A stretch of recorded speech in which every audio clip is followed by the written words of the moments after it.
นิ้วมือหานิ้วมันบ่เป็นแผลมันแห้งก็ได้ขาดเลยได้มือนี่แผลวะ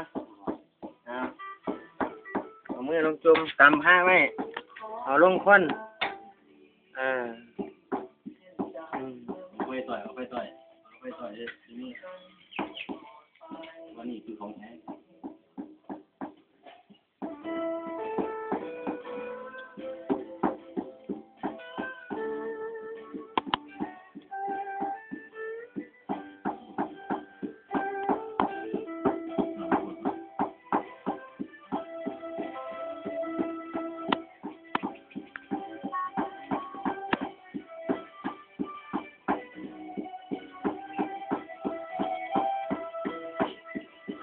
เอามาล่างเหรอว่าจำผ้าไว้ไม่ต้องจุ่มจุ่มเลยป่ะครับค้นเลย